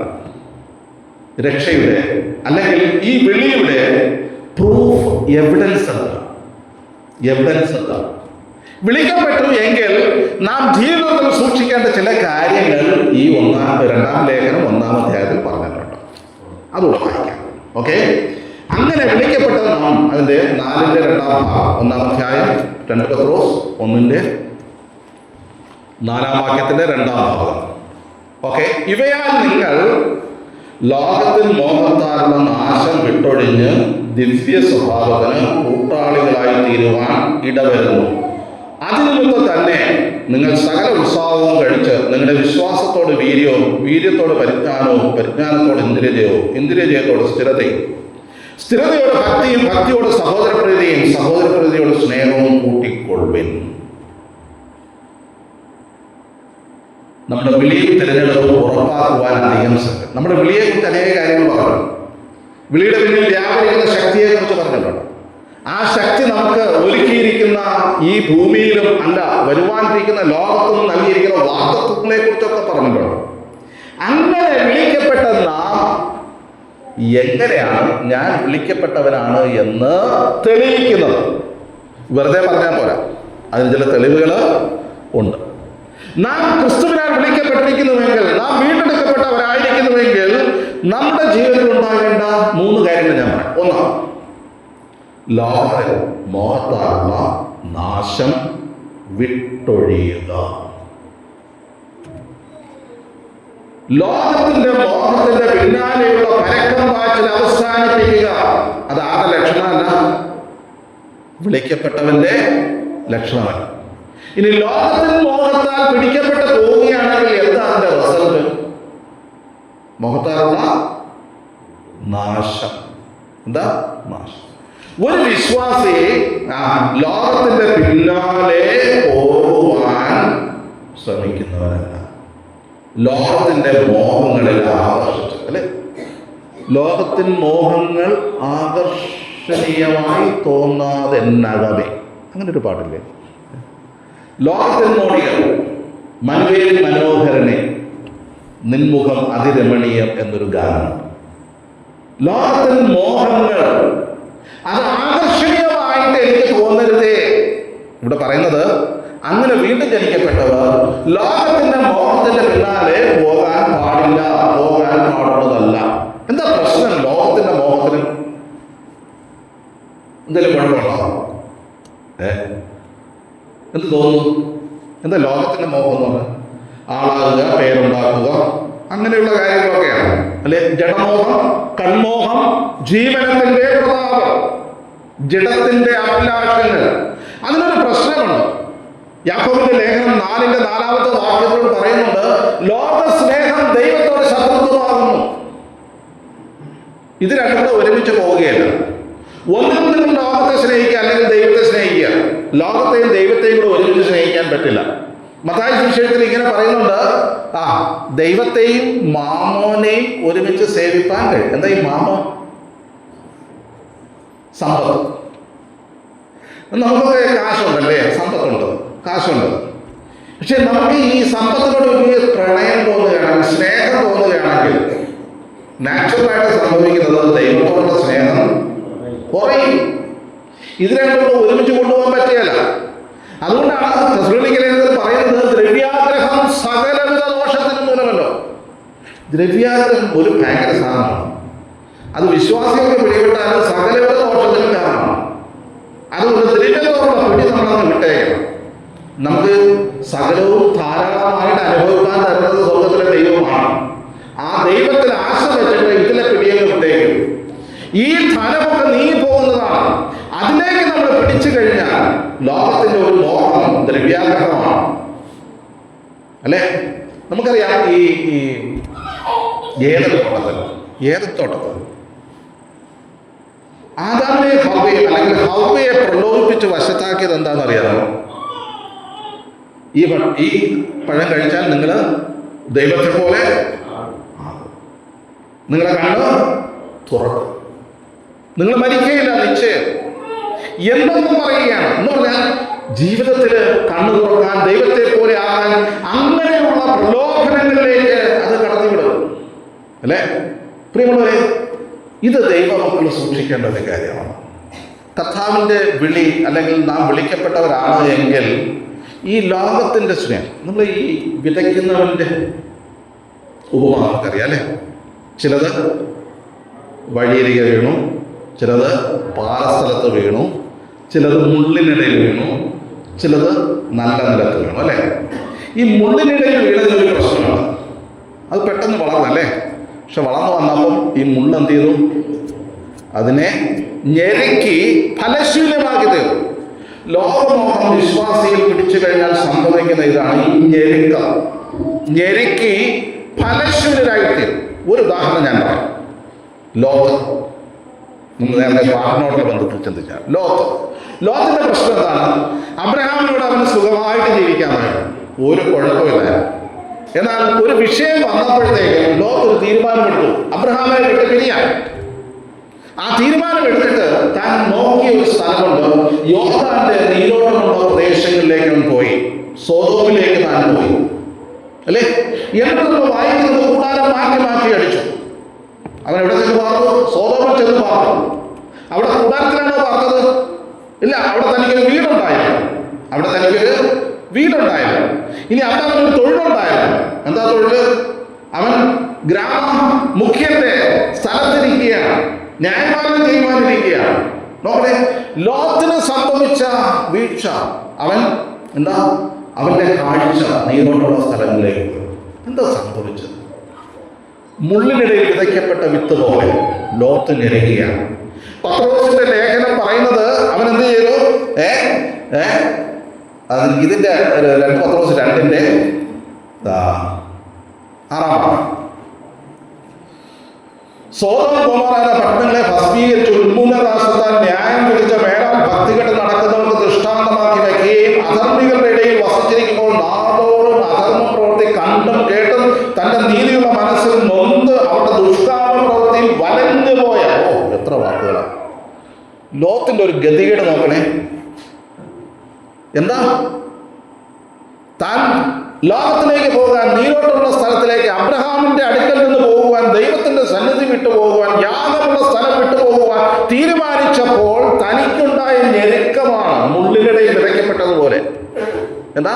നാൾതോറും അധർമ്മ പ്രവൃത്തി കണ്ടും കേട്ടും അവന്റെ നീതിയുള്ള മനസ്സിൽ നൊന്തു. പ്രിയ ദൈവജനമേ, ഞാനിങ്ങനെ പറയട്ടെ, ലോകത്തിന്റെ മോഹത്തിൽ വിശ്വസി ആകർഷിക്കപ്പെട്ടു കഴിഞ്ഞാൽ അവന്റെ നീതിയുള്ള മനസ്സ് നോവും. ഓരോ ദിവസവും അവന് എന്തുണ്ടാകും? ഈ മുള്ളിന്റെ പ്രഹരമുണ്ടാകും. അവന് ഫലം കായ്ക്കാൻ സാധ്യമല്ല. ഇത് നാം സൂക്ഷിക്കേണ്ടത് ആവശ്യമാണ്. ഓക്കെ? അപ്പൊ ലോകത്തിന്റെ മോഹങ്ങളെ വിട്ടൊഴിയുക എന്നുള്ളത് വിളിക്കപ്പെട്ടവരുടെ രണ്ടാമത്തെ പ്രത്യേകത. എന്താ? ദിവ്യ സ്വഭാവത്തിന് കൂട്ടാളികൾ. എന്താ ദിവ്യ സ്വഭാവം? ദൈവത്തിന്റെ സ്വഭാവം. ദൈവത്തിന്റെ സ്വഭാവം എന്ന് നമുക്ക് കാണിച്ചു തന്ന ഒരേ ഒരു വ്യക്തി മാത്രമേ ഉള്ളൂ. അതാരാണ്? യേശുക്രിസ്തു. അല്ലെ? അപ്പോ യേശുക്രിസ്തു എന്ന് പറയുന്നത് എന്നെ കണ്ടവൻ പിതാവിനെ. അപ്പൊ ദൈവത്തിന്റെ സ്വഭാവം എന്താണ് എന്നുള്ളത് അറിയാനായിട്ട് എവിടെ നോക്കിയാൽ മതി? യേശുക്രിസ്തുവിന്റെ ജീവിതത്തെ ഒന്ന് നോക്കിയാൽ മതി. അപ്പൊ നമ്മുടെ ലക്ഷ്യം എന്ന് പറയുന്നത് പലപ്പോഴും ഈ ഭൂമിയിൽ ഇന്ന ആളെ പോലാകുക ഇല്ല. ഒരേ ഒരു മോഡലേ ഉള്ളൂ, ഒരേ ഒരു മാതൃക. 1-ാം ലേഖനത്തിൽ 3-ാം അധ്യായത്തിൽ ക്രിസ്തു നമുക്കൊരു മാതൃക വെച്ചു പോയിരിക്കുന്നു. അവന്റെ കാൽച്ചുവടുകളെ നമുക്ക് പിന്തുടരുവാൻ മാതൃക ക്രിസ്തുവാണ്. നമുക്ക് പിൻപറ്റുവാൻ യേശു ക്രിസ്തുവിന്റെ മാതൃകയാണ്. നമുക്ക് മാതൃകയായിട്ടുള്ളത് യേശു കർത്താവിന്റെ സ്വഭാവമാണ്. ദിവ്യ സ്വഭാവത്തിന് കൂട്ടാളികളാകുക. നാം പരിശോധിക്കേണ്ടത് ആവശ്യമാണ്. നാം സ്വർഗീയ വിളിക്ക് ഓഹരിക്കാരാണ്. ദൈവം നമ്മെ വിളിച്ചവന്റെ മക്കളാക്കി തീർത്തു. ശരിയാണ്. നമുക്ക് വിശുദ്ധ വിളി കൊണ്ട് വിളിച്ചവരാണ്, സ്വർഗീയ വിളി കൊണ്ട് വിളിച്ചവരാണ്, നമ്മുടെ ദൈവത്തിന്റെ കൃപപ്രകാരം വിളിച്ചവരാണ്. എന്നാൽ വിളിക്കപ്പെട്ട് കഴിഞ്ഞിട്ട് നമ്മുടെ ലക്ഷ്യം എന്ന് പറയുന്നത് ക്രിസ്തുവിന്റെ സ്വഭാവം നമ്മിൽ രൂപപ്പെടും. എഫേസ്യ ലേഖനം 4-ാം അധ്യായത്തില് ഇങ്ങനൊരു പ്രയോഗമുണ്ട്. 1-ാമത്തെ വാക്യത്തിൽ നിങ്ങളെ വിളിച്ചിരിക്കുന്ന വിളിക്ക് യോഗ്യമാവണ്ണം നടക്കും.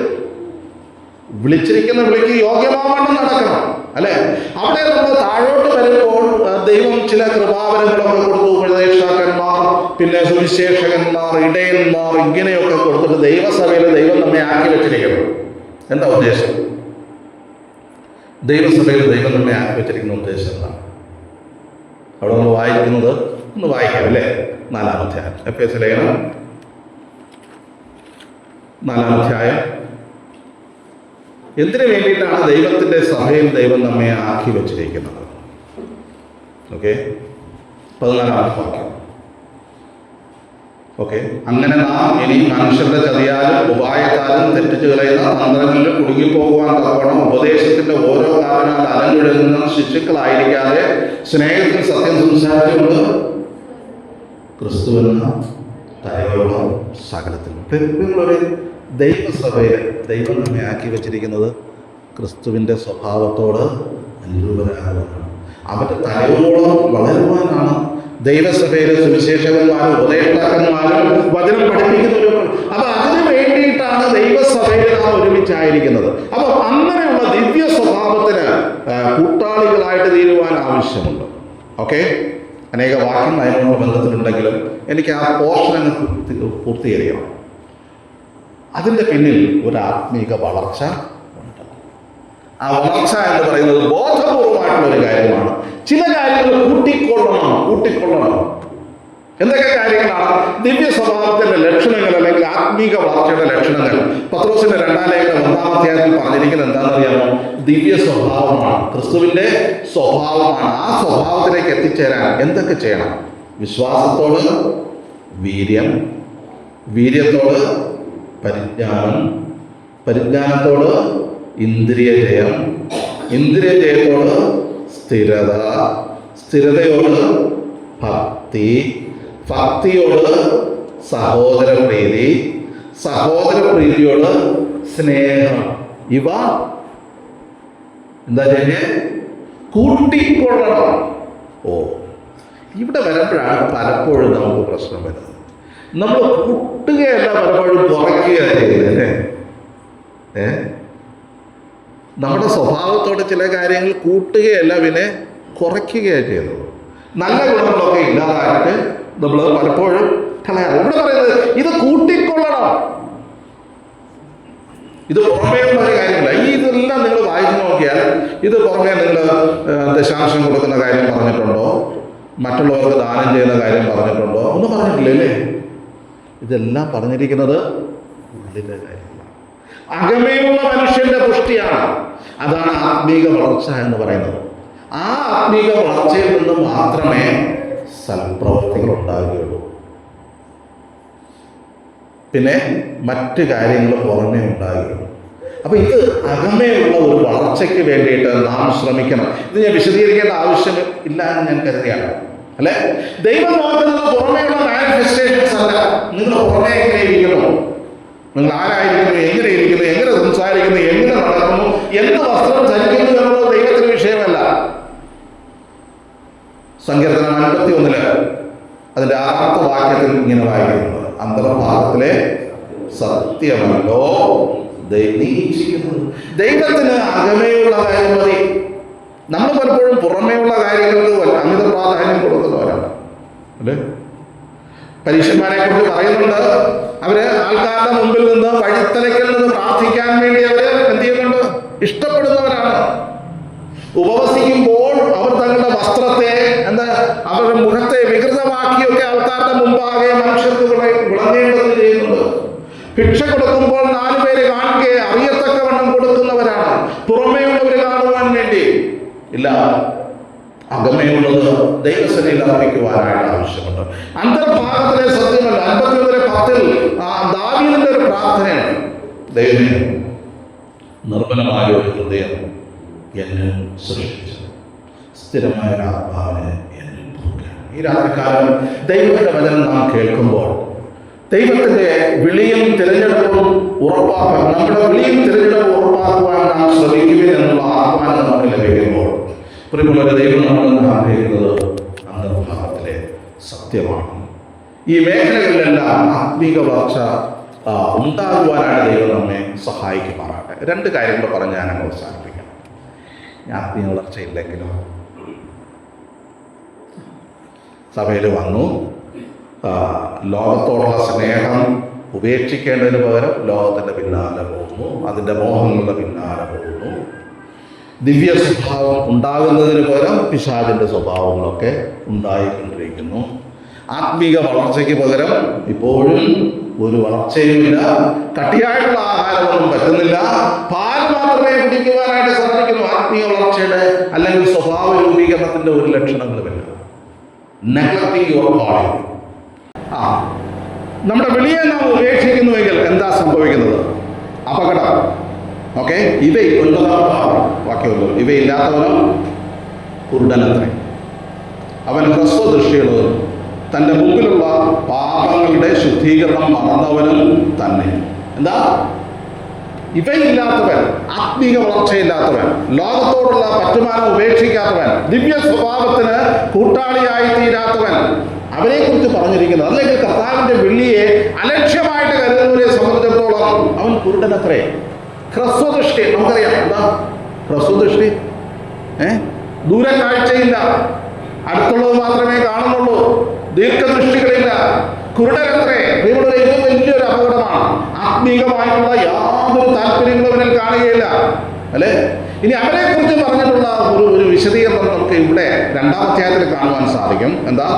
19 മുതൽ തങ്ങൾ തന്നെ നാശത്തിന്റെ അടിമകളായിരിക്കും മറ്റവർക്കും സ്വാതന്ത്ര്യത്തിന്റെ വാഗ്ദത്തം ചെയ്യുന്നു.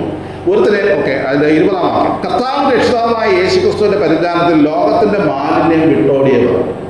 എന്താ?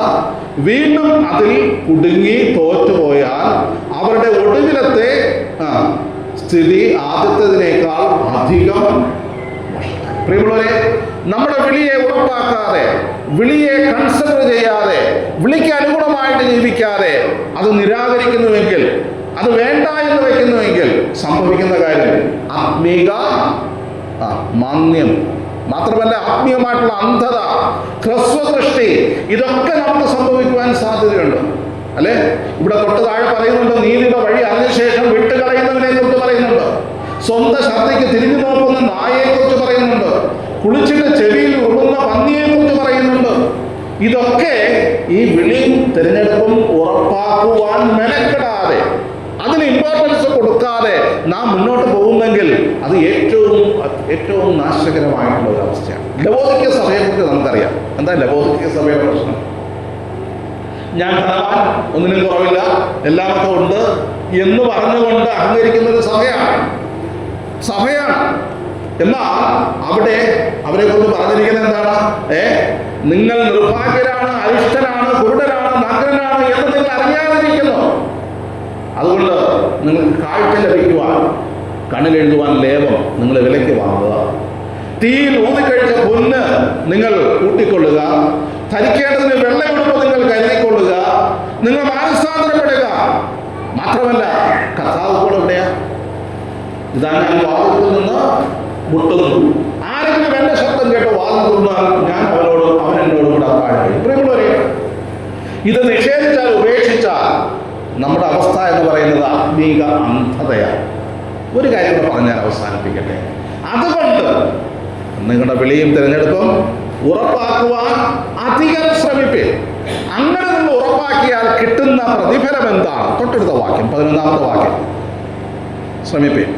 ഇങ്ങനെ ചെയ്താൽ നിങ്ങൾ ഒരു നാളും ഇടറിപ്പോകാതെ നമ്മുടെ കർത്താവും രക്ഷിതാവുമായ യേശുക്രിസ്തുവിന്റെ നിത്യരാജ്യത്തിലേക്ക് എന്താ പ്രവേശനം ധാരാളമായി.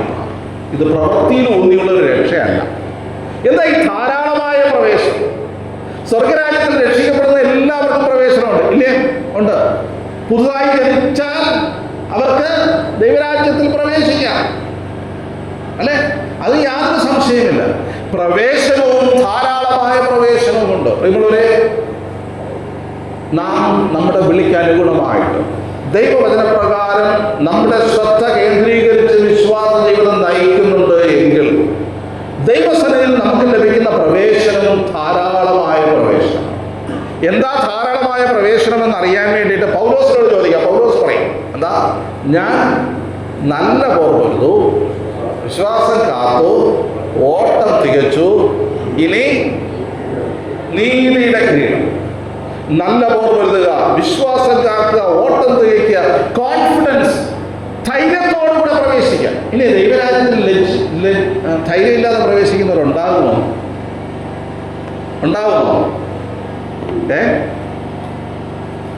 യോഹന്നാന്റെ 1-ാം ലേഖനം എടുത്തോളൂ. യോഹന്നാന്റെ 1-ാം ലേഖനം 2-ാം അധ്യായം.